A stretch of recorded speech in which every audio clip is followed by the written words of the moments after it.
Hey, this is Eric Linwood, and I'm back with you with my self-elevated universal exoskeleton armor, custom edition, basically. I designed this exoskeleton also to have more flexibility. It's not spring powered at the moment, but I will be adding rubber tensioners in the back and in the thigh area. So for you going in the squatting position, I just didn't have a chance to, but I don't have the spring element in the knees. This is the fixed joint apparatus that I was telling you about. Basically, it's a fixed knee that moves back and forth like a regular fixed knee.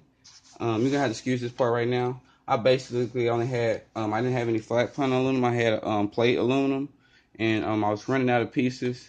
And this piece is something that I just made work, but I'm gonna just, it's a little small aluminum piece. I'm gonna get some more flat aluminum piece. I'm gonna recut that piece and center it out and adjust it on both sides. Um, but going back to what I was been posting with previous videos and on previous posts about fixed knee joint, a fixed knee joint just moves back and forth.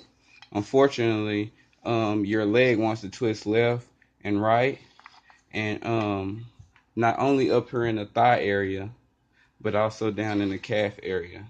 Okay, for it's the ankle twistment go. Like I said, I put the leather scrap in here, and that's basically what I use. Excuse me. That's what you see in here, and it's what you're seeing right here.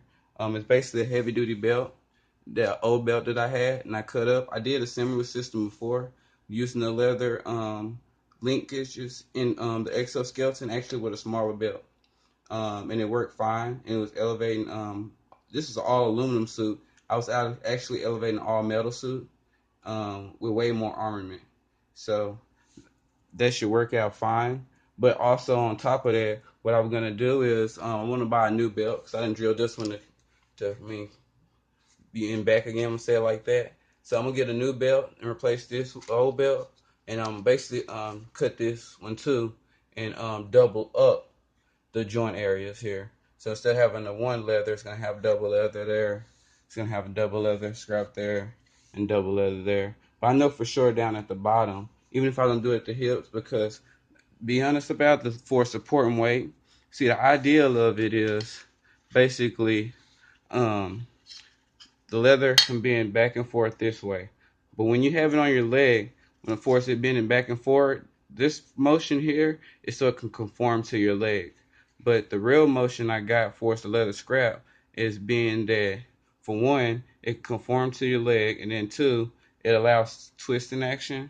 You see the leather, how it twists, and is able to turn that piece, and that's for your ankle movement go, turning left to right. And then also my lock-in square block mechanism, the way it fits over the square piece on the boot, it allows a little play in it too.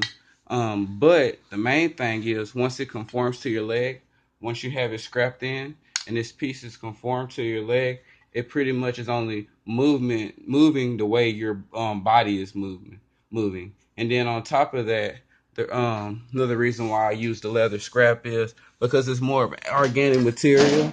People talk about hard, basically your hard exoskeletons, which are basically mechanical exoskeletons, all mechanical, meaning like all the joints, the axis and everything is all mechanical. Then you go into soft robotics to where they're using like different kind of rubber suits, different kind of materials for as scrapping materials, and then they're using the basically the cabling system like what you use on the brake lines on a bike.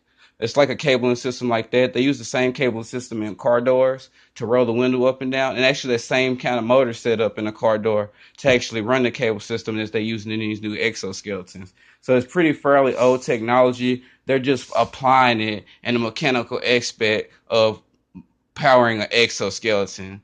That's another thing where a lot of people don't realize. Like the technology they're using was designed in like the 80s models cars when they first come out with front wheel drive car. Used to have the geared motors in the window to where it's like an arm with a big half a gear in there with a motor turning it. But now they got the cabling system, and that's basically what they're using in the new exoskeleton. It's really 80s technology that they're applying to an exoskeleton to power it. That's just a little history lesson. But back to the suit. Another thing with the exoskeleton, for the leather scrap is it can it on excuse me. Not only can it conform to your leg, and induce the twisting action to allow you to twist your ankle. But once you go to push laterally on it, up and down this way, it doesn't want to give. You basically only force the thickness of the leather and to force the gap between the two hard plates. I left just enough to where it twist and conform to my leg. But when I put lateral force on it, it doesn't give. It only turns and twists and conforms to my leg. And once it conforms to my leg with the scrap, my leg itself, for the structure of my body, we're going hand with the exoskeleton for it only to make the movements I want. So it looks simple, but it's not. You got to have these plates gapped at the right amount. You can't have it too close, or you'll tear it up. You can't or it won't twist. And when you try to force it, like I say, you risk breaking it too far apart, and you got too much flexibility. And then also force when you put pressure on it laterally, if it's too long between those plates, it'll want to give.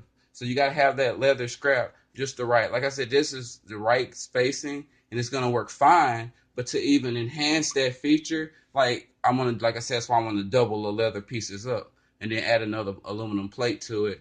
I might not even have to add another aluminum plate. It maybe in some places, depending on how the structure conforms. But I'm thinking around in this area, I might have to add plating when I double it up on just the outside of it, because I want to put a leather scrap on the outside.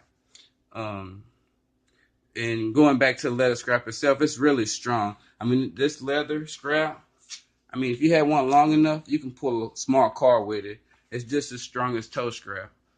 Actually, if you look at some of this toe scrap, I'll compare it later on in the video. I'll get a piece because I'm still going to be cutting up this belt, like I said, and doing more upgrades. And I have a piece that I can compare to a toe scrap. You will see that this is rated thicker than a toe scrap, but it's this leather